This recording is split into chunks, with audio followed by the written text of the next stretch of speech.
To pay off his own debt, Grandpa pages me off into a marriage alliance with his sworn enemy the very day I land back in the country. The moment I find out the truth, I explode at the mastermind himself. Fine, back in your day you stole another man's fiancé, but now that they've come knocking to settle the score, you suddenly remember me and shove me out to take the fall? Where were you all these years? Let me make one thing clear. I am not getting married. I have an older sister and an older brother. Why should I be the one paying off your playboy debts? Doesn't your conscience ache at all? Grandpa Sinclair's eyes dart away as he mumbles his excuse. Your brother thought I was too strict, so he took off overseas to live his own life ages ago. Your sister is a girl, which leaves only you for the alliance, doesn't it? Hearing this, I stare at him in disbelief and shout back, so because nobody else was available, it lands on me. Am I even your real grandson? Old man, what's your angle? Why must it be me? Is something fishy going on here? I glare at him with suspicion. Grandpa Sinclair waves his hands wildly. How could that be? Ethan, you are my own grandson. Would Grandpa ever scam you? I would never let you marry just any woman. You'll be marrying Lena of the Payne family. I seriously question whether my ears are working. Marrying who? Lena Payne. The name strikes me like a thunderbolt. Lena Payne is the head of the Payne Group. Everyone whispers about how ruthless she is. She controls half business of Havencrest, and countless people look up to her with awe. But what pops into my head is a sinister witch grinning at me with a wicked smile. I wave my hands in a panic. No, no, no. Lena is the infamous tyrant. You're sending me off as a sacrifice. I don't care what you say. I refuse to marry her. If you like Lena so much, marry her yourself. Seeing me refuse with every fiber of my being, Grandpa Sinclair immediately pulls out his trump card. Ethan, listen to Grandpa. As long as you marry Lena, I'll help you with that matter you wanted. In an instant, I forget all about being tricked. My eyes light up as I ask curiously, what matter? Grandpa Sinclair just smiles mysteriously and says nothing. Meanwhile, on a sofa inside the Payne estate, a woman with a graceful figure is seated. Her voice carries a cool distance. Grandpa, you specifically called me back. Is there something you need? The old man watches his granddaughter carefully and slowly speaks. I've arranged a marriage for you. The moment the words leave his mouth, the woman stands up and turns to walk out. A cold, clear voice rings through the empty hall. Stay out of my business. Lena, are you planning to wait until you're 72 to get married? She ignores her grandpa's shout and coldly replies, my marriage is not for you to decide. But after only 2 steps, a voice cuts through the air behind her. The groom is old Sinclair's grandson. Lena's footsteps freeze and her heart clenches. Could it really be him? Seeing her reaction, Grandpa Payne lets out a small laugh, then sips his tea and adds slowly, that's right, the person you've been searching for all this time is still alive. Lena, all you have to do is get married and I'll hand over the file. How's that? Lena replies without a moment's hesitation. Fine, I'll marry him. And just like that, the date arrives. July 20th. At the entrance of the marriage registry office, Mom and Dad drag me out of the car. Half asleep, I stand off to the side. When Mom sees the sorry state I'm in, she jabs me in frustration. I let out a muffled grunt from the poke. A moment later, Grandpa Payne arrives. The instant he steps out and sees me, he cheerfully calls out to Lena, Lena, come take a look at your fiancé. Look at how handsome our Ethan is. What a perfect match. Hearing this, Lena's delicate brow creases slightly. On my side, I look up and see that unfamiliar yet exquisite face across from me. Setting everything else aside, Lena is truly beautiful. But I know, some people are like a datura flower. The more beautiful, the more deadly. When Lena sees me, a flash of surprise crosses her eyes as well. She thought she was marrying the eldest Sinclair heir, Julian. Who would have guessed she was actually marrying Ethan? What a shock. Meanwhile, seeing Lena's expressionless face, I think to myself gleefully, this is perfect. So you don't want this marriage either, Lena. Hurry up and say it. Come on, then we'll both be free. Just thinking about my freedom makes me burst with joy. I get up, ready to bolt. But the second I try to run, Dad grabs the back of my collar and shoves me down onto the bench. 10 minutes later, the old sworn enemies stand at the doorway of the registry office, staring at 2 red marriage certificates and burying the hatchet. They shake hands, they hug. Only Lena keeps her brow furrowed the whole time. They've got to be kidding. Doesn't Grandpa Sinclair adore Ethan? And yet he's willing to let Ethan marry me? He really went all in. Meanwhile, I crouch on the ground, holding my head in agony. Wait a minute, doesn't Lena look down on me? With her personality, she should have turned around and walked out. How did she end up being so obedient and just sign the paperwork? It's over. My free life is gone. After a long day, I finally get home in the evening. Just as I'm about to sprawl comfortably on my bed and catch up on sleep, wait a second, I hear another piece of horrible news. I actually have to move out. Before I can even process what's happening, I watch helplessly as my luggage is hauled truckload after truckload into Lena's territory. I keep protesting to Grandpa. Take less, take less. I'm still coming back, you know. I'm not gone forever. But Grandpa just pats my shoulder and waves his hand grandly. Even my slippers don't get left behind. An hour later, I'm already standing in Lena's private residence, Lunaris Manor. I look at Lena and awkwardly greet her. Hi there, I'm Ethan. Lena looks at me and lets out a soft sigh. Then she gives a small nod to show she heard me. Her voice stays cold as she says, hello Ethan, let me lay down my rules. Except for the 3rd floor, which is off limits, you can pick any room you want.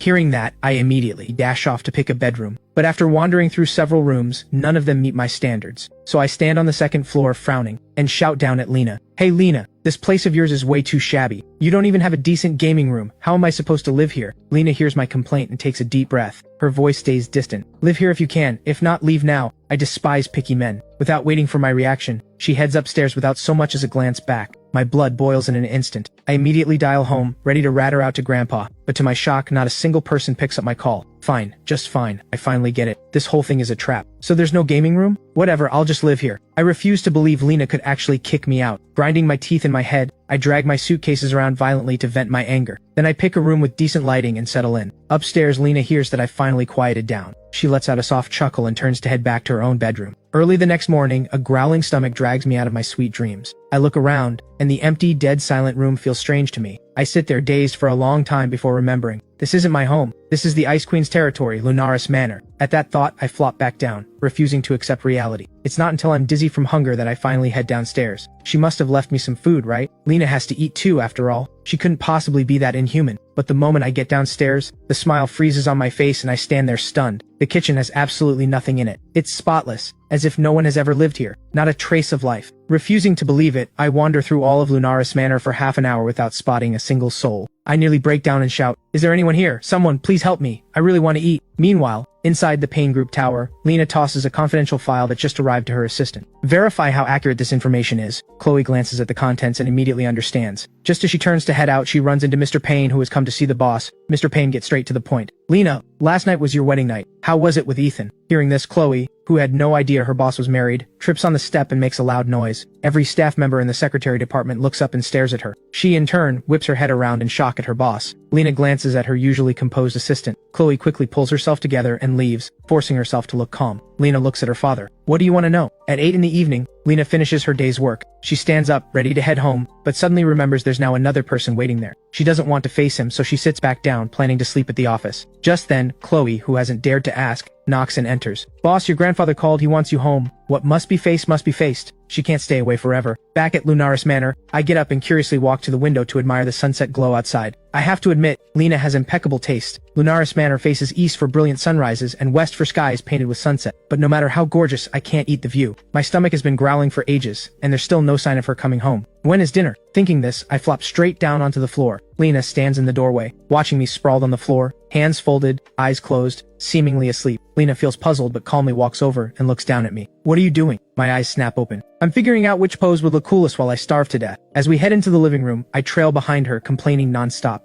"This crummy place of yours doesn't even have a single servant, fine. But when I try to order delivery, they refuse because you live in the suburbs. Lena, what do you gain from starving me? Say what you want, I'm still your husband. Do you want to become a widow? No matter what, you can't screw me over like this." Lena stops in her tracks and turns to look at my handsome face. "There are plenty of vegetables in the fridge. Can't you cook something yourself when you're hungry?" I shake my head like it's the most obvious thing in the world. "Nope. Can't you look up cooking steps on your phone either?" Talking about it just makes me angrier. I forget I'm dealing with the Ice Queen herself, grab her arm and drag her to the kitchen. "Come on, show me how to turn on your stove." This whole house of high-tech gadgets literally makes me feel dumber. Lena glances at me, doesn't bother to respond, and opens the fridge. 10 minutes later, a steaming bowl of noodles is placed in front of me. "Wow, thank you for saving my life. Thank you for the kindness of this bowl of noodles. If you ever need my help in the future, just ask. I promise I'll leave you hanging." Lena watches me, half-starved yet still full of nonsense. "Eat quietly. I really am starving." The bowl of noodles is gone in under 5 minutes. I even cup the bowl in both hands and slurp down every drop of broth. I set the empty bowl down, wipe my mouth with the back of my hand. Lena looks utterly disgusted. I turn to her. "I want to hire a housekeeper." "Not happening." "Then what if I starve to death?" "Learn to cook." "I can't learn." "Then you won't starve." I pretend to threaten her, but she just glances at my wide, harmless-looking glare and asks, "Full yet?" "No." Lena pauses for a few seconds. She was about to get up and cook more, but seeing that stubborn defiance in my eyes, the words that come out change. "Not full? Then stay hungry." My temper completely snaps. "Lena, what kind of female CEO are you? So petty." Lena suddenly thinks about her family's pressure and turns to me. "Let's talk about this marriage. What are your thoughts?" My anger vanishes in an instant. "What about the marriage? Didn't we already sign the papers?" She lets out a long sigh. "No matter what the Sinclair family thinks, our two families are prestigious households. A grand wedding is inevitable." No. A wedding is completely unnecessary. Holding one is just for outsiders to see. The exhaustion falls on us. They've got to be kidding. Back then they only said sign the papers. Nobody told me about a wedding. If we throw a wedding and the whole city knows, how am I supposed to divorce her later and roam free? I shake my head hard. "Not doing it, I'm not doing it." Lena nods. "Good. On this point, we actually agree. But this man can't cook, and I can't keep letting him starve at home." The next day, on the way to the company, Chloe can't contain her curiosity any longer. She asks, "Boss, are you really married?" Chloe recalls that when she picked up her boss this morning, Lena stood at the doorway, hesitating, staring at the entrance of the house as if looking at someone inside. After getting into the car, she specifically ordered lunch to be delivered to the house at noon. Could the boss really be married? But how can I, her most trusted assistant, have no idea? Lena lowers her gaze, her captivating eyes fixed on her phone. After a long moment, she gives a soft, Chloe's eyes fly wide in disbelief. Boss, which family's heir did you marry? The Sinclair family. But aren't the Payne and Sinclair families sworn enemies? Chloe is reeling from her boss's bombshell news. But boss, does Miss Vivian know that her little brother married you? Lena doesn't respond. In an overseas research lab, a young woman in a white coat stands outside the glass watching the experiment inside. Behind her, several subordinates are reporting on the progress. Even with a mask covering half her face, nothing can hide her cool, elegant aura. Suddenly her phone rings. Vivian pulls out the phone and glances at the screen. It's a call from her rival, from the sworn enemy family. She picks up. Hello? Lena's voice comes through. I got married. Vivian's tone turns teasing. Come on, friend, if you get married, my grandpa's going to get competitive and force me to marry too. The rivalry between the two families' elders has been going on for ages, and the younger generation has suffered for it. Lena pauses in her chair for 2 seconds. I married your little brother. 2 seconds of silence on the other end. What did you say? Vivian rips off her mask in shock, turns and walks out of the lab, still on the phone. Lena, I treated you like family, and you set your sights on my little brother? He's younger than you. I'm flying home right now, don't you dare run. Back at Lunaris Manor, I sit on the bed spacing out. A man can't just sit here and wait to die. I have to find a way out. After feeling my way around Lunaris Manor all morning, I finally locate the main gate. The moment I step outside, a car drives past. The driver even rolls down the window and asks me, "Excuse me, is this the residence of Lena Payne?" I nod. Then I walk on foot for over an hour, until I reach a little hole-in-the-wall diner by the roadside, and head straight in to hunt for food. Back in the Lunaris Manor living room, a feast is laid out on the table, but nobody dares touch it. The boss only ordered them to deliver the food, and they don't dare go upstairs to call her down to eat. So the delivery people simply leave, abandoning a whole table of delicacies. Once I'm full, I let out a satisfied burp, flag down a taxi, and head straight home. Grandpa, get out here! Today you and I are done being grandfather and grandson. Grandpa Sinclair is enjoying his tea in the living room, relaxed as can be. Suddenly, he hears the angry voice arrive before the person does. He exchanges a look with his wife, and the two immediately grab hands and hide. Where is everyone? Vanished into thin air? Get out here! I storm into the living room and see the whole place is empty. I wait a moment, but still nobody comes out. Fine, you forced me to do this. I lift Grandpa's favorite celadon vase high with both hands, ready to let go. Wait, kiddo, Grandpa is here! Easy, easy! Set the vase down slowly on the shelf. Let's talk this out. Grandpa Sinclair's eyes stay glued to his precious vase. Kiddo, why are you home? I tuck the celadon vase right under my armpit. If I didn't come back, I was going to starve to death. Inside the Payne Group tower, that man should be eating by now, right? Loud and obnoxious. Nothing like his brother's personality at all. His brother Julian is steady and composed, like a cold blade. Quiet, distant. I thought real brothers would be at least a little alike, but they're complete opposites. I thought marrying Ethan would make dealing with family easy, but he's so loud I want to grab tape and stick it over his mouth. Seeing her boss looking troubled, Chloe asks, "Boss, are you worried about the new project?" Lena sets her hand down and slowly says, "Release the funds. Open bidding for what needs bidding. Review what needs reviewing. 6 months. I want results." Yes. That afternoon, Lena finishes work early and heads home. She pushes open the door and sees the cold, untouched dishes on the dining table. She frowns and for the first time calls out my full name. "Ethan, where are you? Still sleeping?" Getting no response, she feels a faint unease in her heart. Oh no, could he actually have starved into trouble? Lena rushes upstairs and quickly pushes open my bedroom door. She sees a room in total disarray but no sign of me anywhere. I just finished showering when my phone rings. It's an unknown number. "Hello? Who is this?" A cold female voice comes through. "Where are you?" I glance at my phone uncertainly. Is this Lena? At 8 in the evening, Lena appears at my family's house. Still in my pajamas, with my hair not even dried, I glare at her irritably. "Why are you suddenly here? What do you want?" At Lunaris Manor I can act meek, but here on my home turf, I've got to stand tall. Mom tugs at my hand from the side. "Ethan, how can you talk to Lena like that? Lena came here to pick you up." I purse my lips and mutter, "Pick me up for what? I don't want to starve again." Lena's cheeks flush red and she lowers her head. "I'm sorry. Yesterday was truly my oversight." Grandpa Sinclair chimes in to smooth things over. "Aren't husband and wife supposed to start out unfamiliar and slowly work things out until they get used to each other? When your grandma and I first got married, we weren't used to each other either. Marriage is all about slowly adjusting." I shoot him down instantly. "Oh please, Grandpa. Back then you were busy stealing Grandpa Payne's fiancée. What was there for you two to get used to? You dated for 3 whole years before getting married, and you have the nerve to use your marriage as an example right in front of her? You two shoved your favorite grandson out to pay off your debts." The entire living room falls into instant silence. Lena lifts her eyes and glances at me. Mom tugs at me again and I finally shut my mouth. While Lena chats with Grandpa and Mom downstairs, I'm upstairs getting lectured by Dad. I originally had no intention of leaving with Lena. But then Grandpa Sinclair comes over and right by my ear whispers to me for a whole half hour. "You promised, right? I get divorced in 3 years. If you don't let me, I'll tell Grandma about your secret stash." "Deal. But grandson, if you're going to the Payne house, you can't go for nothing. You have to help Grandpa get some payback." I look at Grandpa suspiciously. "What payback?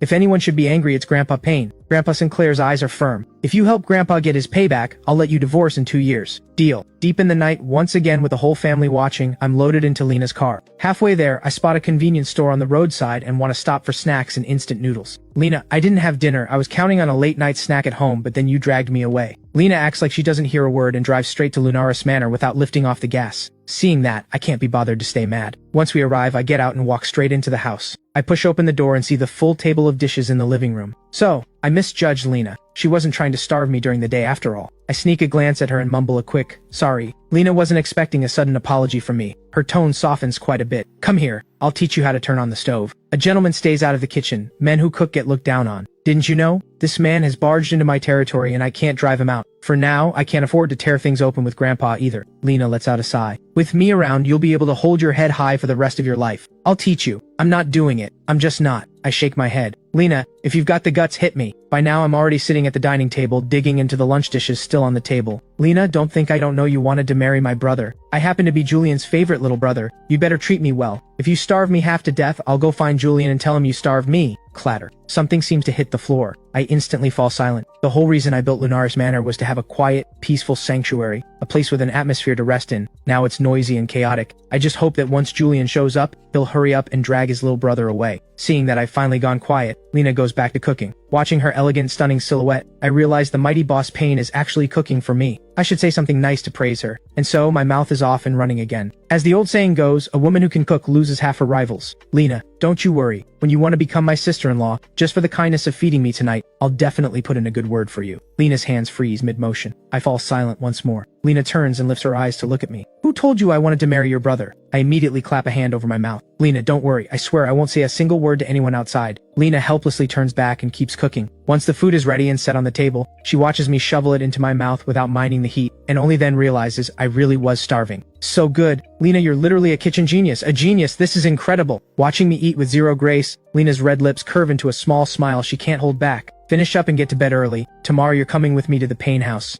I bite off a noodle, look at Lena, and my little schemes start bubbling in my head. The next day, I follow Lena to the Payne estate on the west coast. This is my first time visiting the Payne house. All those ghost stories Grandpa used to tell, they were all set in the Payne estate. Because we're sworn enemies, neither side would let up on any chance to trash the other. Every time a story wasn't even finished, Grandma would smack Grandpa down. You dare scare Ethan again? Hurry up and put the grandchildren to sleep. And Grandpa would stop right there. It genuinely left a deep, dark shadow on my heart. The moment I step into the Payne house, a wave of coldness hits me. I mutter to myself so Grandpa wasn't lying. It really is cold. Seeing me drift off into my own little world again, Lena smiles gently, then puts on her cool mask again. What are you doing? Hurry up and keep up. I let out an "oh" and quickly follow.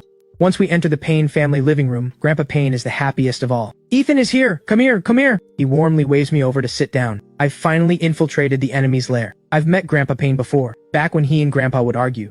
The two old men bickered like little kids. Next to me sits a beautiful woman. She must be Lena's mother. Grandpa Payne asks me warmly, Ethan, how have things been between you and Lena these past 2 days? I finally snap back to attention. Oh, decent, I guess. Aside from starving 3 times a day and never knowing where the next meal comes from. Lena's eyes snap to me. I turn back and shoot her a smug raised eyebrow. Looking at the entire family staring at her, Lena says, work has been busy. I couldn't take care of him. Grandma Payne speaks up. Then Lena, you and Ethan should just move back here to live. I look at Lena and curl my lips into a smile. You wouldn't let me hire a housekeeper? Now I'll get you back. I'll make you move back to your family's house. Lena glances at silly little me. Then have a room prepared for us. We'll stay here tonight. I freeze on the spot. Wait, I suggested staying over to make Lena miserable. I didn't realize I'd screw myself in the process. Great. I fell into my own trap. Late at night, Lena sits on the sofa in her bedroom. Why did I agree to stay over this afternoon? I regret it so much. I sit at the foot of the bed staring at Lena across from me. What are you looking at your phone for this late at night? Are you planning to sit there all night? Lena lifts her eyes slightly and glances at me. I quickly look away, refusing to meet her gaze. At least sleeping here means you won't go hungry. Feeling guilty, I don't dare say a word. Silence fills the room for a few minutes. Suddenly another idea hits me. Hey Lena, let's escape. I can climb walls. If you don't know how, I'll teach you. Let's sneak out tonight and sneak back in tomorrow morning. How about it? My brain is genius. Once we escape, she goes her way, I go mine, and we just meet up at the gate on time tomorrow morning. Lena glances at me. He's my friend's little brother after all. I should be gentle with him. You go. I'll wait here. I stare at her in disbelief. You're not coming with me? I don't know the way. The Payne estate is huge. Without a guide, I'll get lost in no time. Otherwise, I wouldn't have pulled Lena into this scheme. I'm not so noble that I'd bring my newlywed wife along on my escape. She's just useful to me. Lena seems to see right through my thoughts. She takes a deep breath and keeps her patience. This is my friend's little brother. This is my friend's little brother. This is my friend's little brother. Suddenly a series of knocks at the door. Miss Lena, the master wishes to speak with you. Lena glances at my curious face and asks, do you want to come? I jump right up. Am I allowed? The next second Lena smirks coldly. No. Watching my face collapse instantly, Lena walks out of the bedroom in a delightful mood. Seeing the smile on Miss Lena's face, the butler thinks to himself, it seems Miss Lena and the young master are making good progress. Entering Grandpa Payne's study, Lena's expression returns to her usual coldness. What do you want? You're starving Ethan on purpose? Grandpa Payne thinks his granddaughter is unhappy with the marriage and doing this to torment him. That's right. Since you forced me to marry him, you'd better be prepared for him to be tormented by me. I won't hire anyone at Lunaris Manor to serve him. If he's hungry, he can starve. Once you all can't stand it anymore, you'll naturally send him away. Grandpa Payne slams the desk. Lena, Ethan is your husband. Lena looks at her grandfather without a trace of fear at his anger. You're the one who forced me to marry him.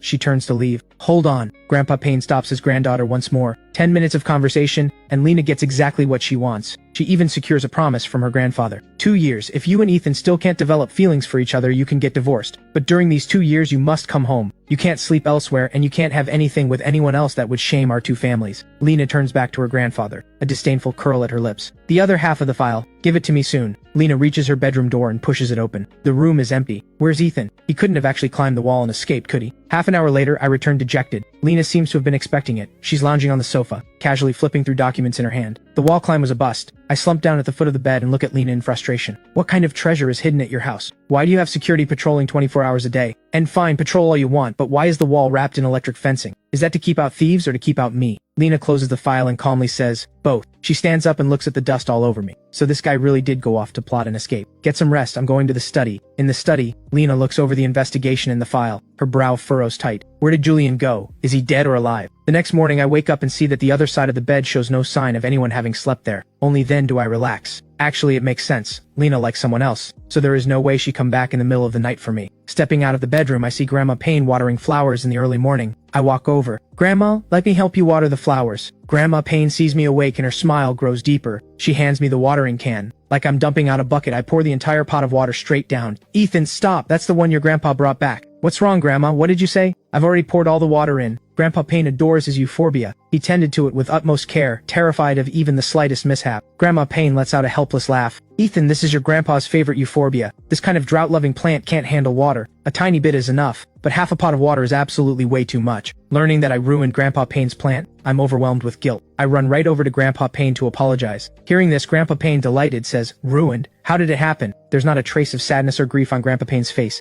Instead, there's a hint of eagerness. I nod in self-blame. I'm sorry, Grandpa, I didn't mean to. Seeing how sorry I am, the whole family jumps in to comfort me. It's alright, that plant was just for admiring. If it's ruined, we can just admire Grandma's flowers instead. That's right, Ethan. You can water Grandma's flowers. Seeing the family being so forgiving, I feel even more guilty. As Lena walks out of her bedroom and heads down the stairs, she hears that I drowned her grandfather's beloved euphorbia. Drowned it? A faint smile curves her lips as she continues downstairs. Before even reaching the living room, she hears a thud. Grandpa, the whole starving 3 times a day, never knowing where my next meal comes from thing, I made all that up. Lena didn't starve me on purpose. Ethan, don't cover for her. If she did something wrong, she needs to be taught a lesson. Grandpa Payne's voice reaches Lena's ears. She stops in her tracks. This man is defending me? What is he up to? Grandpa, really? Lena didn't know I couldn't cook. Besides, she just got married too. She didn't realize there was another mouth at home waiting to be fed. That evening, she came home and made me noodles. They were really good. The next day, she even had a huge lunch delivered to the house. And that night, she personally cooked me delicious food. If you really wanted to starve me, I wouldn't even have the strength to talk to you right now. Grandpa, what I said yesterday wasn't serious. I was messing around. Eavesdropping from around the corner, Lena has a small, glowing smile on her lips. At least he knows what's right. Grandpa Payne thinks back on how he misunderstood his granddaughter last night. That granddaughter didn't even bother to explain and just admitted to it. What a maddening girl. Seeing Grandpa Payne lost in thought, I pause and say, Grandpa, can we head out today? Just then, Lena steps out from around the corner and announces directly, we're leaving after breakfast. Grandpa Payne's face darkens. Going where? Lena looks at me. To his house. Leaving the Payne house, we head straight to mine without a single detour. Grandma, Grandpa, Mom, Dad, I'm home. When Grandpa Sinclair hears that I drowned Grandpa Payne's precious euphorbia, he lets out loud cheers. That's my boy. That's my boy. Grandpa knew you'd wreak havoc on the Payne house. I entrusted you with the mission, and you sure didn't let me down. I make a miserable face, but I didn't mean to. Haha, no worries. Grandpa gets you. Lena watches the grandfather-grandson duo scheme against her grandpa right in front of her, yet she doesn't get angry at all. She even looks at guilty little me and offers a suggestion. You can buy a new one and give it to him. A light bulb goes off in my head. That's right, I can get Grandpa Payne a new one. Back at the Payne house, Grandpa Payne stares at his euphorbia. I always wait for it to finally kick the bucket. I'm not the kind of person who grows plants as a hobby, but my wife loves flowers and plants, and she was always nagging me about having no interests. So I dropped a fortune importing a euphorbia from overseas and made a big show in front of my wife that I too was now a plant person. But the truth is, I stopped wanting to care for it long ago. Now Ethan is finally coming to save me. Let it die, let it die. What a wonderful thing. That evening, Grandpa Payne looks at the table at the apology gift from his granddaughter's husband, a brand new euphorbia plant. Grandpa Payne stares in silence. I sincerely apologize. Grandma Payne just thinks this kid is so sweet. Mr. Payne thinks this kid is so thoughtful. Only Lena stands off to the side with a faint smile. Grandma Payne gently reminds her husband, hurry up and praise the kids. Arthur, just accept it. Look, Ethan and Lena specifically bought this for you. Grandpa Payne is not happy at all. His sharp, piercing eyes stay locked on his granddaughter. She did this on purpose. In this whole family, only this eldest granddaughter of mine knows I don't like plants. Back when I first bought the euphorbia, it was Lena who gave me the idea. Now she's pretending to be helpful, telling Ethan to buy a new one to make it up to me. This was definitely her suggestion too. Lena's lips stay slightly curved. She meets her grandfather's eyes without flinching. Her direct gaze doesn't deny a thing. In the end, Grandpa Payne accepts the new plant from me and has to start caring for it from scratch. But just a few days later, the original euphorbia I drowned turns out to be alive and well. Not a single problem. It's actually growing even better. Only Grandpa Payne went from having one plant to care for to now having two. One day Lena's phone rings. She glances at the caller ID and picks up the next second. Hello? An anxious male voice comes through. Lena, your mother collapsed. She's in the medical office. What happened to my mom? Lena rises to her feet, trembling. She grabs her keys and rushes out. At Havencrest University, Ivan Warren is waiting at the gate. Soon Lena's private car pulls up at the school entrance. Get in. Ivan opens the passenger door. Once inside, he immediately rolls down the window. People outside are already watching them. Ivan adjusts his expression, making himself look more refined, with a deep look of remorse mixed in. Graduation season kept Mrs. Payne busy for a long time, and our experiment was delayed. Today the equipment arrived, so Mrs. Payne and I went to the lab to prepare for the next step. It was supposed to be me doing it. Mrs. Payne told me to go get the materials. I had no idea Mrs. Payne would collapse in the lab. Lena's mother, Diana, is the dean of a branch college at Havencrest University. Ivan is a student she mentored. After graduating, he stayed on to continue doing experiments under Lena's mother. At the medical office, Mrs. Payne is alone by her bedside, but she's already on and forth. Lena, why are you here? Mrs. Payne is wearing a mask, breathing oxygen.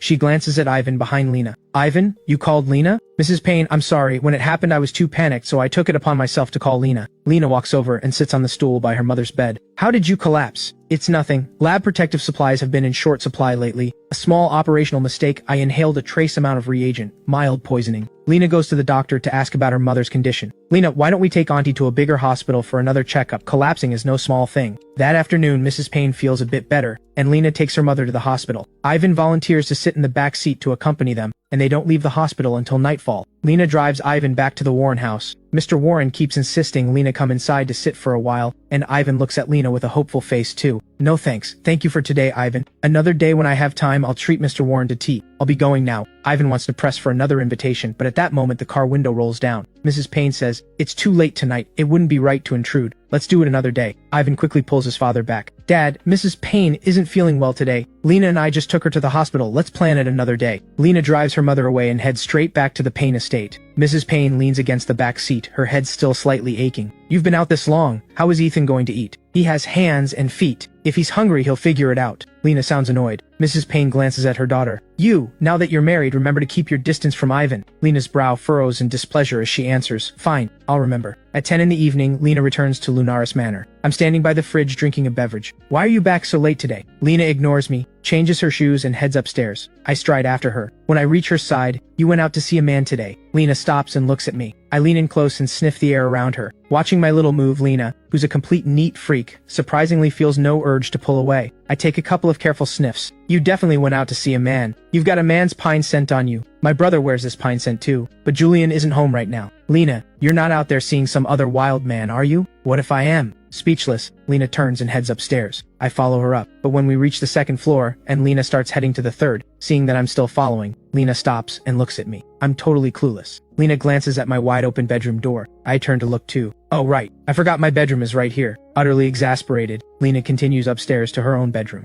I lie on my bed and call Grandpa. Grandpa, how's that thing you're helping me with going? Let me be clear up front. If you can't get me back in the country for college, I'll go find Lena right now and tell Grandpa Payne every single embarrassing thing you've done, so Grandpa Payne can roast you for the rest of your life. Aya kiddo, don't rush. The paperwork abroad is still being processed, I say in a half-joking tone. Anyway, you've got 2 months. You'd better handle this properly or I'll tell Grandma where your secret stash is hidden. Overhearing the call, Grandma grabs Grandpa by the ear. Wait, Harold, do you have a secret stash? I instantly feel guilty.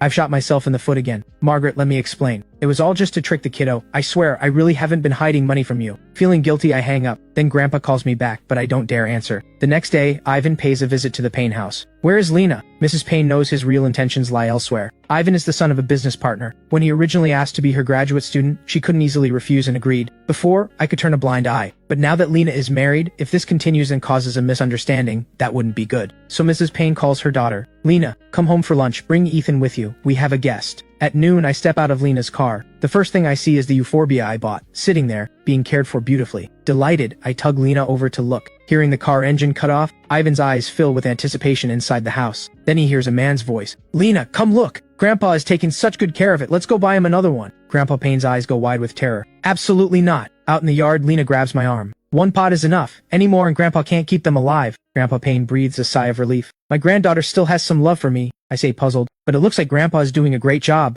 Inside the house, Grandpa Payne is praying alone. Please, no more, don't buy any more. Walking inside, I see a stranger standing there frozen. Who is this guy? I glance at Lena beside me, waiting for an introduction. Ivan hurriedly stands up and looks at me next to Lena, asking in confusion. Lena, you're home, and this is? Looking at this scene, Ivan actually seems more like the master of the house, or an established guest. I personally don't care at all, but Grandma Payne and Mrs. Payne definitely do. Grandma Payne rises elegantly. Ethan, you are back. Come sit with Grandma. Are you and Lena planning to buy your grandpa another plant? You newlyweds just need to focus on living your own lives well. Don't keep buying things for us. Newlyweds just got married. These two phrases strike Ivan like twin lightning bolts to the head. His whole body goes cold. Even the strongest composure can't save the involuntary slump in his face. Lena is married? He stares at me, who is radiant with a bright smile. And she married the man right in front of him? Why? When? Who is he? Completely unaware I'm being seen as a rival, I sit down next to Grandma Payne. I nod enthusiastically. Yeah, I saw Grandpa doing such a great job with the plant. Too bad Lena wouldn't let me buy another one. She is not filial at all. Grandma Payne, always elegant,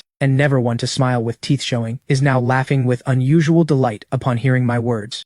Arthur, did you hear what our grandson-in-law just said? Lena isn't being a good granddaughter. Mrs. Payne joins in, playfully scolding her daughter. Even your husband is calling you out. You need to change, understand? Lena gives a faint smile and sits down on the single armchair in the living room. Mrs. Payne turns to me with a smile. Oh right, Ethan, let me introduce you. This is the young master of the Warren family, my student. Ivan Warren, this older brother of yours is a top student. Then Mrs. Payne introduces me to Ivan. Ivan, this is Ethan, Lena's husband. I step forward to greet him. Hello. Ivan's body seems to freeze completely. My friendly outstretched hand receives nothing in return. Ivan finally recovers and says, Mrs. Payne, I just remembered I have something urgent. I'll be heading out. Wait, Ivan, you're not staying for lunch? Ivan casts a hopeful glance at Lena. His eyes brim with endless devotion, but Lena still doesn't lift her gaze to look at him. He walks past Lena and strides quickly out the door. I purse my lips. If this guy had held his composure a little longer, he might have earned some sympathy. Leaving so dramatically, afraid nobody would notice, is that it? And glaring at me? I'm innocent here too, okay? A whole room of people watches me staring at Lena, picturing a husband gazing lovingly at his wife, as if silently accusing Lena of being a heartbreaker.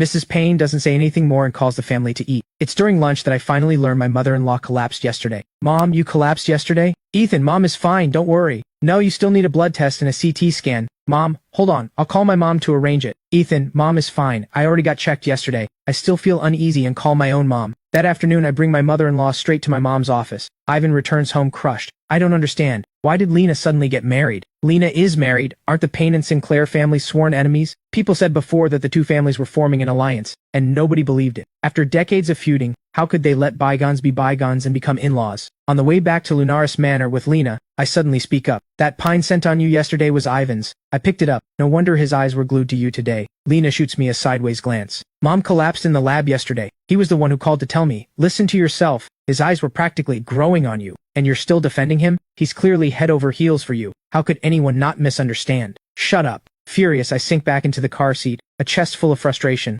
The more I think about it, the more it bothers me. No, I need to have someone I trust dig around. Only then will I believe what she said. The next day, I pick up my phone and find my best friend. I dial the number. The young master of the Bennett family, still half asleep in bed, picks up without checking the caller ID. Hello? Are you selling houses or cars? I'm not buying insurance, but if you're a phone scammer, I might chat with you for a bit. Kevin, it's me. Kevin is groggy. 1 second he's out cold with nobody able to wake him. The next he throws off the blanket and shoots up in bed. Ethan, you're back in the country? Come meet me. I've been back over a month. You got it. The next day, the handsome and dashing Kevin appears in front of me. Kevin sits down across from me, picks up the iced coffee in front of me, and takes a sip. You called me here. Order your own. I snatch the iced coffee back from his hand. Why are you back? Kevin and I have been friends for over 10 years. Back when my family shipped me overseas for school, he was the one who threw the biggest fit and protested the loudest. Kevin wanted to go abroad with me too, but I snapped him out of it. Kevin, are you stupid? You've taken the exams like 20 times already. Stop torturing yourself. Hearing that, Kevin said, fine, I quit. Studying makes my hair fall out, and you're calling me stupid? So he stayed in the country and peacefully went to college. I got tricked and dragged overseas alone by my family. Even so, the moment I left the country, Kevin flew right after me to help me settle into a foreign country. Once I was mostly settled in, he flew back. Do me a favor, you never bring anything good. No, it's about Lena. Kevin acts like he just heard the funniest joke of his life. About Lena? You're asking me for help? My God, how much do you overestimate me? My dear young master of the Sinclair family, you should be calling me the son-in-law of the Payne family. Get out of here. If I'm the Payne son-in-law, you couldn't possibly be one. I look at my worked-up friend. You just asked me why I came back, right? Take a sip first to steady your nerves. I push the iced coffee toward him. Why? Just do it. Kevin takes a sip and hasn't even swallowed yet. I came back to get married. Kevin sprays the coffee straight out onto the floor. Not shocking enough for me. Guess who I married? Kevin stares at me stunned. I lean in. I married Lena. Impossible.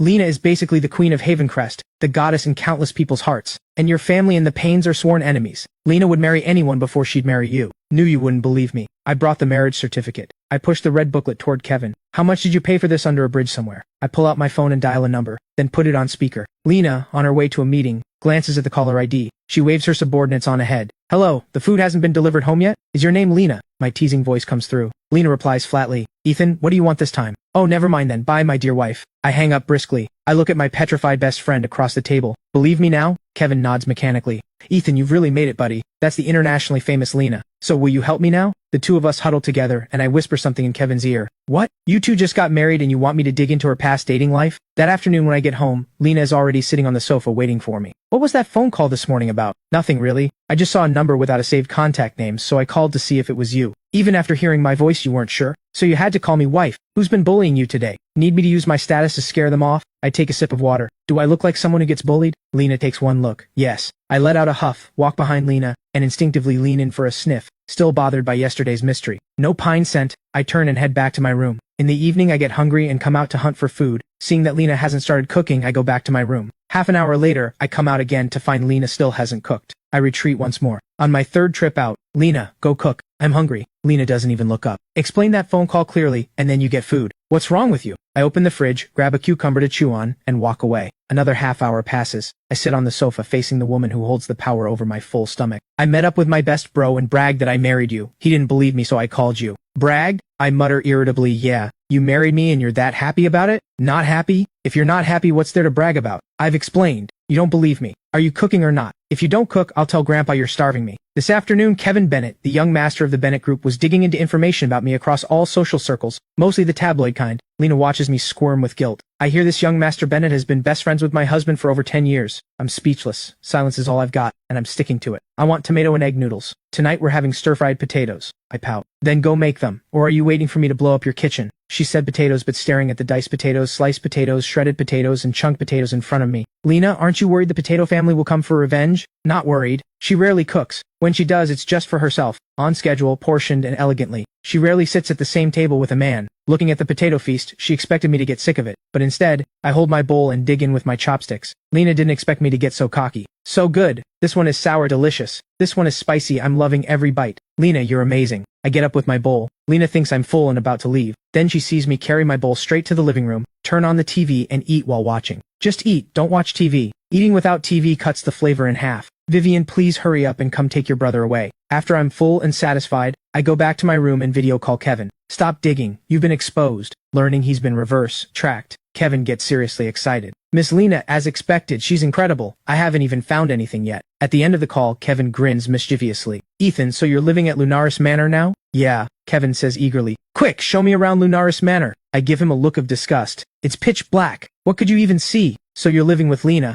I hesitate for a moment. Yeah, I guess so. Kevin gets even more excited. Ethan, I'm crowning you a god. Let me get a look at Miss Lena. Just one glance. I've never seen her in person. I hold up my phone. Then don't talk. I'll casually snap a shot. Kevin nods excitedly, holding his phone up, face full of anticipation. Both of us mute the call. I step out, scratching my head, and shout upstairs, Lena! Lena in the study clearly hears me but keeps her eyes closed and pretends to nap, ignoring me. Lena! My voice drills into her ears like some demonic sound. Lena closes her laptop and steps out. What? I'm hungry again. Got to lure her down first, otherwise she won't come off the third floor and I can't get her photo. How is this man so hard to please? He ate so much at dinner, hasn't even digested yet, and he's hungry again? She suddenly remembers what she promised Grandpa, that she wouldn't let me starve. She remembers I'm Vivian's little brother. Even if she doesn't care about him, she cares about Vivian. She takes a deep breath. Got it. Heading downstairs, she remembers I asked for tomato and egg noodles. Lena walks into the kitchen and is about to start when she sharply senses me behind her, sneaking closer. She turns around, and I'm standing there properly, all innocent. Lena frowns, turns back and keeps chopping tomatoes. Kevin waits anxiously. The camera starts to shake. Just as I quietly lift my phone to snap a shot, Lena whirls around. Panicked, I hide the phone behind my back. Lena walks over. Give me the phone. I shake my head.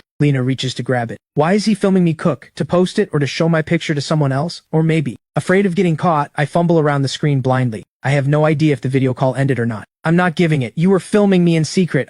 I shake my head. No. Lena glares at me. I jump. While I'm distracted, Lena snatches my phone away.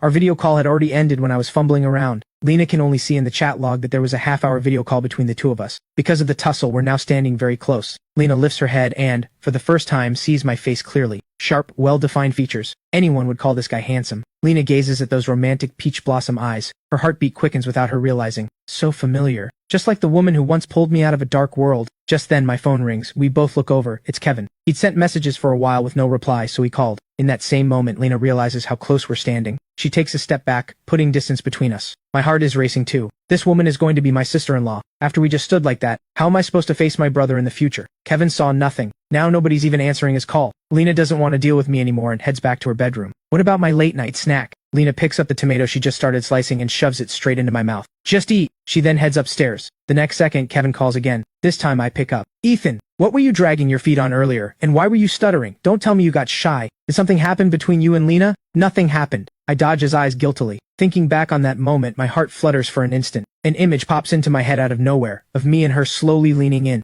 I quickly shake my head, throwing off that terrifying image. Seeing my discomfort, Kevin says, "You two didn't." Meanwhile, on the staircase, Lena stops. What if he really does get hungry in the middle of the night? Those ingredients would just go to waste. I'll make him a bowl of noodles. She suddenly hears my voice on speakerphone. About to descend, she immediately turns back. No, nothing, it's not what you think. She's going to be my sister-in-law someday. Kevin scrunches his face and bares his teeth. Your family is really something. Whatever, you'll get it eventually. A few days later, Vivian returns to the country. She doesn't go to the Sinclair house. She heads straight to Lunaris Manor. That evening, Lena comes home early. She doesn't cook, just orders food to be delivered from a restaurant. Restaurant food isn't nearly as good as yours. I'm all pouty, and it is not as clean as your cooking. Did you? Before I can finish, someone bursts through the door shouting, "Little bro! Ethan! Lena!" Vivian rushes in, sees me pathetically circling around Lena. "Sis, you're finally back!" "Ethan, I am here. What's up? Someone bullying you?" "Sis, can you stop calling me little bro? It sounds weird." Lena stands up, watching the emotional sibling embrace. She walks over and pulls us apart. "Why are you back so late? You think I wanted to be?" "The lab held me up." "Lena, you've got some nerve.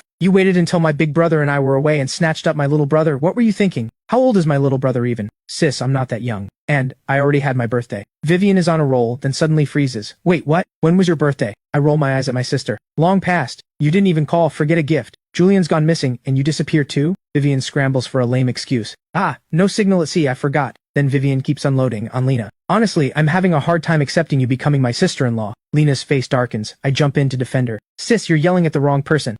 What's going on? Don't tell me you went for her yourself. You trying to give Grandpa a heart attack?" I shake my head. "No, Grandpa forced me to marry her. I didn't want to either." "Sis, you have no idea. Since I moved in, I've had nowhere to get food and no one to take care of my laundry." 10 minutes later, Vivian confirms it. This marriage really was arranged by our grandfather. "Why?" I sit next to Vivian and whisper to her right in front of Lena. "Really?" Then I lean into Vivian's ear and whisper more. "There's more to this?" I nod and lean back in. "And you agreed?" I nod again. Just as I'm about to whisper more, Lena walks over. "Take him away. Don't worry, I want peace and quiet too." "Yes, sis, please take me away. Nobody comes to Lunaris Manor. I'm only holding on because my sister is here. Not only is the place deserted, there's nothing around. Even delivery drivers won't come. I really can't get used to living here. Especially at night, it's so unbelievably quiet." I even glance sideways at Lena as I say it. I vent to my sister for a good long while. So satisfying. Heh. Anyway, my sister's about to take me home. I'm happily dreaming about it when I think, little bro, since you already married Lena, you have to live with her. Abandoning your wife and going home alone isn't something a Sinclair should do. The world's best sister, here to bring her brother home, just completely shattered her persona. What my little brother told me just now gave me a great idea. I probably shouldn't take Ethan home. Planting someone at Lena's Lunaris Manor is nearly impossible. Now that Ethan has finally moved in, I have to squeeze every last drop of usefulness out of him. Plus, I can now use visiting my brother as an excuse to come here anytime. Perfect. "Sis, did those experiments fry your brain?" My sister tries to reason with me. "Little bro, listen to me." "I'm not listening," I say furiously. "Sis, you're abandoning me too?" I miss Julian, the brother who loved me most. Vivian tries to negotiate. Little bro, you and Lena are going to negotiate your divorce in 2 years anyway. Hearing this, Lena raises a delicate eyebrow and watches us silently. After you graduate and go back to being single, listen to me. Spend these 2 years learning business management from Lena. Not a bad idea, I say angrily. Why don't you go learn from her? I am already too accomplished, no room for improvement. I thought my sister would come stand up for me and take me out of here, but the reality is my sister came to Lunaris Manor, had a huge feast, and even called it coming to visit my little brother and sister-in-law's home. What is this? Just my bad luck? As I walk my sister out, Vivian links her arm through mine and whispers something in my ear. Speechless, I ask, Sis, why are you also asking me to grab something from Lena? Standing not far behind us, Lena is at a loss for words. Vivian asks, besides me and our grandpa, who else? Grandpa, my own grandpa told me. Ethan, Lena has information on your brother's whereabouts. Find a chance to talk to her about it. If not, sneak a look. Our family is investigating too, but if we combine both families' information, we can find your brother. Grandpa Payne told me. Ethan, Grandpa Payne will share a secret with you. And now my sister too. Little bro, Lena has a black file folder. Talk to her. Let us take a look. In the end, they each promise me different rewards. I know they're all just dangling empty promises. Vivian goes home. I turn around and see my newlywed wife standing there watching me. What are you looking at? Go with her. Guilty, I rub my nose. I'm not going with her. Go on. There's no life in this place anyway. I wave my hands frantically. But I've been living here for days now. You've been living here for years. Lena keeps her sarcastic tone going. This place is deserted, nothing around, delivery drivers won't come. Vivian barely left before Lena and I start bickering. I've gotten used to it now, okay? It's really quiet at night, sure. Lena pauses her words. You better watch it. I fire back without thinking. I should watch out for you. You seem full of resentment right now. Not to lecture you, but you're a company CEO. Stop hanging on to petty things. I'm your husband now. Lena is livid. Live here one day, you work one day, you clean the dining room. I glance at the 3-person mess of leftovers. You want me to wash dishes? Lena grits her teeth to stay calm. There's a dishwasher in the kitchen, and with that she heads straight upstairs. I stand there scratching my head. A moment later, from the second-floor corner, I shout, Lena! Lena! Lena! The third-floor study door opens. She walks out. What? How do I use the dishwasher? It's that time again, the weekly dinner at the Payne house with Lena. I've learned my lesson. I firmly decide not to stay over tonight. But Mrs. Payne says she isn't fully recovered yet, so I get worried about her and end up staying. Lately, Grandpa Payne loves to brag about how great I am whenever he goes out, and all the praise reaches my grandpa. The 2 old men are secretly competing again. My grandpa calls me. Didn't I tell you to help me get even? What's this about you telling his family jokes? Before I came, I was fired up and ready, well prepared. But everyone in the Payne family treats me so well. Grandpa, stirring up trouble on purpose isn't right. Never mind that, just do it and end this early. The paperwork for your school transfer is all done, just waiting for the term to start. But that major you want, I'm sprawled at the foot of the bed on the call. Lena walks in and sees me like that. I hang up and head downstairs, feeling frustrated. Grandpa Payne is in the living room with Mr. Payne and Mrs. Payne. Looks like Mr. Payne just got home. I was so brilliant. It was worth swallowing my pride to bring those two together. The more Grandpa Payne talks, the more suffocated I feel. I'm the perfectly fine third young master of the Sinclair family, dragged in to be a grandson-in-law over some ancient feud. Fine, whatever. I'll be the grandson-in-law. But my grandpa hasn't even kept his promise. So how big of a deal was it back then anyway? Feeling suffocated, I open my mouth. Grandpa, I'm curious about something. What is it? I feel a little embarrassed to ask. Grandpa, you and Grandma have been married for decades. Why are you still hung up on that thing from way back? Grandpa, you haven't been secretly holding on to that old engagement, have you? The Payne family living room falls dead silent. Nobody says a word. Mrs. Payne looks past me and Grandpa Payne at someone behind us. Mom? We both whip around and see the elegant elderly woman who just came out of the bathroom. Grandma. Grandma Payne gives an elegant little nod. Anyone who knows her can tell this is her holding back her anger. The more elegant she gets, the angrier she is. Grandpa Payne's face turns bright red. Nonsense! There's no such thing! I never had eyes on anyone else. That was all the elders playing matchmaker back then. Your grandma and I didn't even share a single meal. On the sofa nearby, Lena's face is turning to ice, staring hard at me. Grandpa Payne looks at his wife who hasn't moved an inch. He knows he's done for. His wife is upset.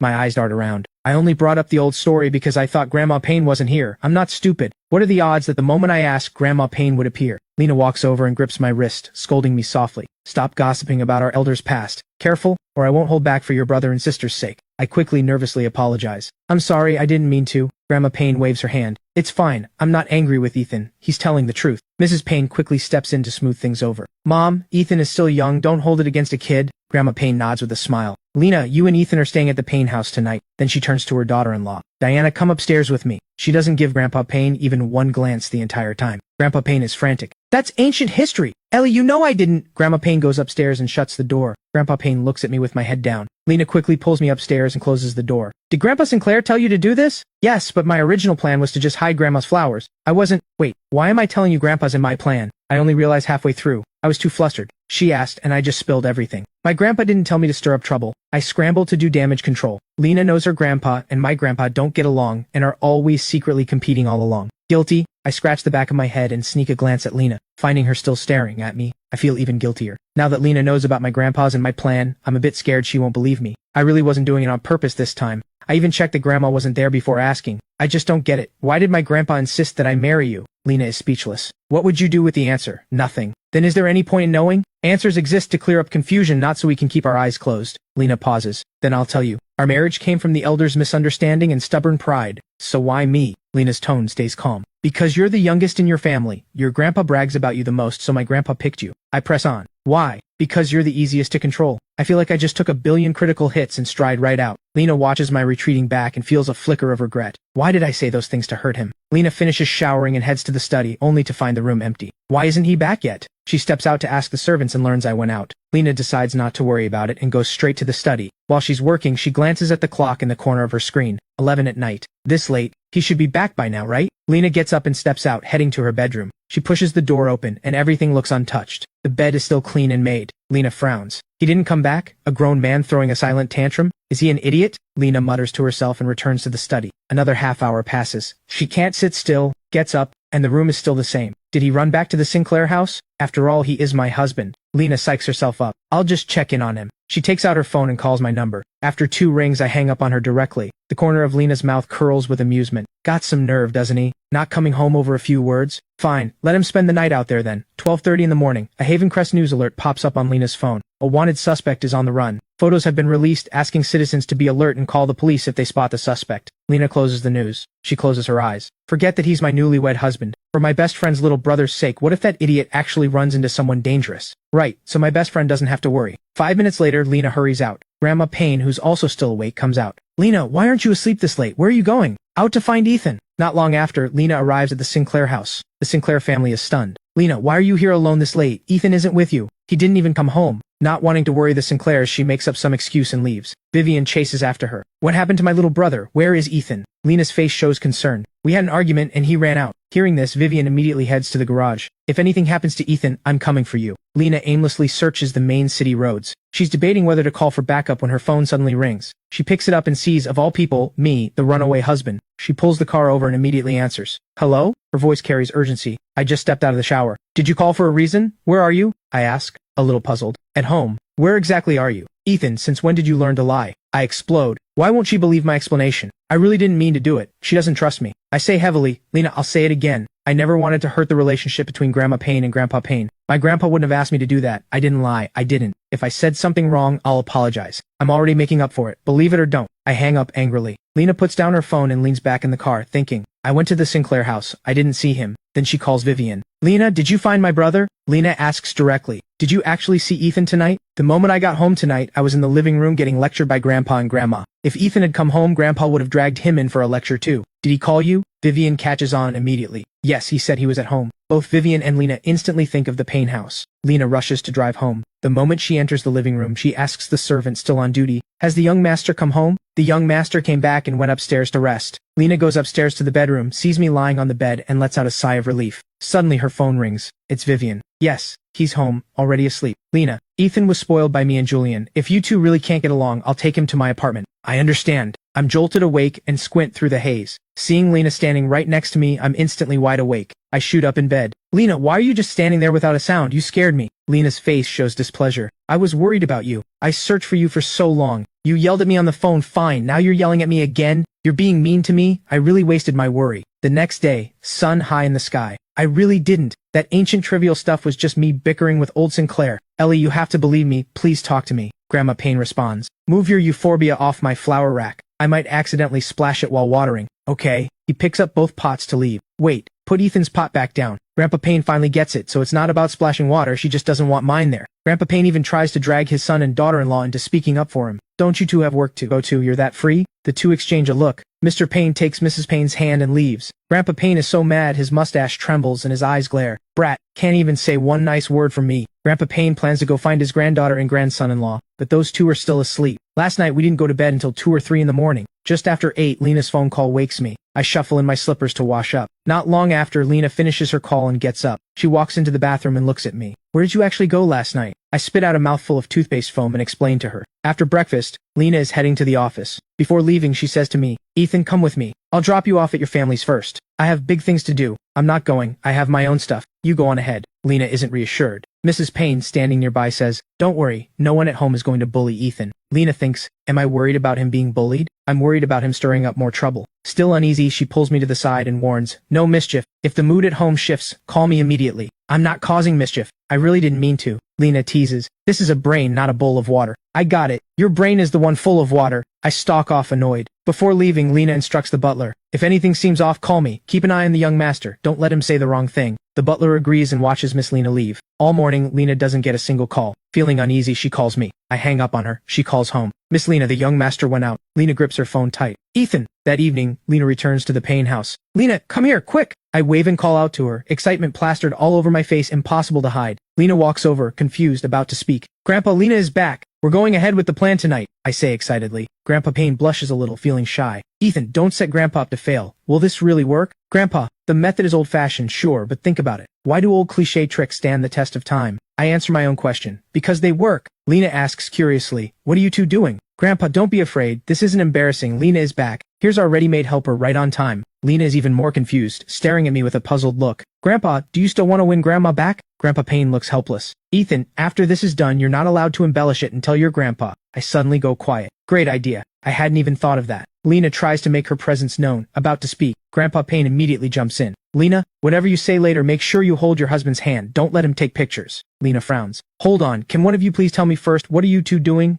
In the evening, Grandma Payne is tending to the plants in the yard. I nudge Lena's arm gently. Lena, remember your task. If we blow this, don't you dare pin your grandparents' fight on me. Lena stares at me in disbelief. So last night you didn't run away from home. You went out with Grandpa to scout locations? And today you didn't answer my calls because you were setting up the venue? I say smugly. That's right. For Operation Save True Love, I'm the mastermind commander and director. Lena also understands now what I meant by making up for it on the phone. So that's it. How childish. What'd you say? Lena ignores me. I really don't get it. This kind of tacky, unoriginal, overdone confession is usually only done by people with low emotional intelligence. Why is he going along with this too? I can see the disdain in Lena's eyes. Her gaze lands on my face. From some corner, Grandpa Payne is whispering, Ethan, Ethan. I turn to see Grandpa Payne all dressed up. I gently nudge Lena beside me. Your turn. Lena looks at me. You have no idea what you're getting into. I pretend not to understand and urge her on. Hurry up, you're dragging your feet. Be careful, or I won't give you any food later. Lena is speechless. Who is it that's been drooling over my cooking every day? Dead inside, she walks over. Grandpa Payne and I head out to prepare the final touches for the romantic prelude. Half an hour later, Lena's phone rings. Hello? Lena, it's your turn to bring Grandma out. Lena glances at the concert tickets in her hand. Are you sure I have to say this? Say it, trust me, Grandma will be moved. Lena isn't so sure. She walks over to her grandma. Grandma, are you free tonight?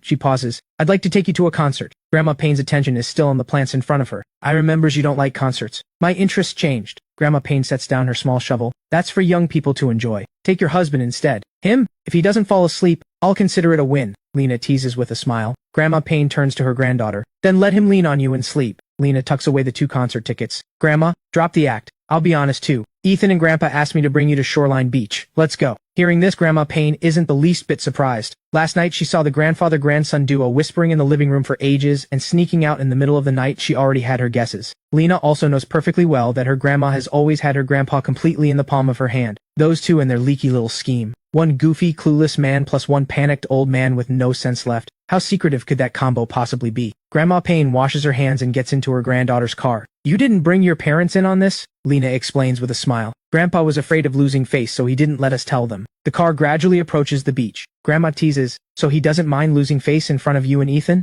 Lena replies gently, Grandpa never cares about face in front of me. And even if he did, his precious grandson-in-law wrecked it all. He planned this with Ethan. Whether he cares or not doesn't matter anymore. Grandma Payne laughs. Ethan really is a good kid. Grandpa, quick, tell the lighting crew to cut the lights. Scouting up ahead, I bark out orders. The surroundings start going dark. Lena spots me hiding behind the bushes. She takes one look, keeps driving past, and then glances in the rearview mirror to see me stand up and dash toward the beach. Grandpa Payne is nervously reciting a script. Ethan, do I really have to say all these cheesy lines? I nod solemnly. Grandpa, women love to hear sweet words, especially these. Trust me on this. Grandpa Payne stares at the script skeptically. Before long, we see Lena walking on the beach, supporting Grandma. The next moment, spotlights hit the two of them. Everything around goes dark, with only the two of them lit up under the spotlights. Lena grits her teeth. Why didn't anyone tell me about this? If there were reporters around, my public image would be finished. Thankfully, the lights soon go out. Grandma Payne stands on the beach, looking at her husband across from her. Arthur. Lena brings Grandma to Grandpa, then turns around and marches away from this drama zone. She walks over to me, reaches out, and pinches my arm. Wait, don't pinch my arm. Ethan, why didn't you tell me about this part? My phone is still on the group voice call. We were in a rush and didn't have time to buy walkie-talkies, so a group voice call had to do. Ignoring the pain in my arm, I issued the next command. Activate the ground lights. The next moment, lights illuminate the ground. Roses are planted all around the beach with a light flickering under each one, lighting up a full circle. Looking closely, it's actually shaped like a heart, with the two of them standing right in the middle. Grandma Payne is puzzled. Am I seeing things? There weren't any flowers here just now. How did they appear all at once? Even though she'd guessed something like this would happen, she's still stunned by the scene. Then Grandpa Payne pulls a huge bouquet of roses from behind his back. He clears his throat, thinking of the sickeningly sweet lines his grandson-in-law made him memorize. No. The granddaughter and grandson-in-law may not be present, but the behind-the-scenes crew is still here. Sweetheart, one person's sincerity can fake it for a moment, but not a lifetime. Whether I love you, nobody knows better than you. Don't ignore me. When I bicker with old Sinclair, I've never once brought that up. Back then, when I didn't know how to refuse, he showed up. In those days, I used to sneak over to the company next door just to watch you. Elegant, graceful, gentle, and beautiful. You are the one in my heart. Yes, I did drag up old stories, but every time he bragged in front of me about how adorable his little grandson was, I got jealous and just wanted to say, wouldn't it be nice if Ethan were ours? I want to rush over and press him for more, but Lena quickly grabs my arm. We hear Grandpa Payne continue. I don't know old Sinclair's little secrets either. Our families have no business dealings, and Lena runs the company, single-handedly these days. She definitely wouldn't listen to me, so I could only bring up the past. Everything else, I don't know. All I know is that I married the one and only love of my life. Watching her anxious husband, Grandma Payne bursts out laughing behind her hand. I know, Grandpa Payne asks tentatively. So you're not mad anymore? Grandma Payne doesn't answer, just reaches her hand toward Grandpa. I quickly say into the voice call, Grandpa, hurry, give her the flowers! Grandpa Payne quickly hands the flowers over and keeps asking, Ellie, tomorrow can my euphorbia sit next to your flowers in the sun? Grandma Payne nods. The next moment, fireworks bloom above them all around, dazzling like stars, bursting layer after layer in the night sky. I lean in close to Lena's side and whisper with a laugh, See? Mission accomplished. Grandpa finally won Grandma back. Lena turns her head. The starlight sparks reflect in her eyes, and her gaze softens by half. You and your endless schemes. We lock eyes. Her tender face is reflected in mine. My heart starts pounding. I think back on all those noisy, chaotic days, from being forced into this marriage and constantly getting mad at each other, to learning to cook together, to handle both families. The thought I once clung to about divorcing in 3 years to escape has quietly changed. Originally, I just wanted to help Grandpa get his revenge. Who would have guessed we'd end up with all these fun adventures? The two elders talk side by side, the atmosphere warm and sweet. Lena and I walk side by side on the beach. I stop and look at her seriously. To be honest, after all this time together, I stopped wanting a divorce a long time ago. At first I thought you were an aloof, ice-cold CEO. The longer I've known you, the more I've seen your gentle, caring side. The tips of Lena's ears turn slightly pink. After a moment of silence, she softly speaks. Same for me. Originally, I only married you because of family arrangements, but the daily bickering and messing around with you brought so much warmth and life to a lonely Lunaris manor. My heart leaps. I boldly take a half step forward. Then from now on, let's just live our life well. No more thinking about separating. Let's be there for both families' elders together and make our days lively and full. Sounds good? Her lips curl into a small smile as she gives a gentle nod. Moonlight spills over the two of us, and every past misunderstanding melts away. On the drive back, the car is no longer filled with awkward silence. We chat about the funny antics of both grandfathers, share little inside jokes, and laughter fills the car. Back at Lunaris Manor, looking at this place I once complained about endlessly, I now find it unexpectedly warm and comforting. In the days that follow, I learn to work steadily and slowly pick up cooking skills, no longer always trying to slack off. Lena sheds her sharp edges, and in her free time she watches TV with me and strolls through markets. The old feud between the Sinclair and Payne families becomes a closed chapter, and the two families gather often, happy and harmonious. What started as an unexpected arranged marriage, through days of being together, grew into a love full of joy. Hand in hand, side by side, we walk toward simple, warm years to come, turning what began as a helpless marriage into something the whole world envies.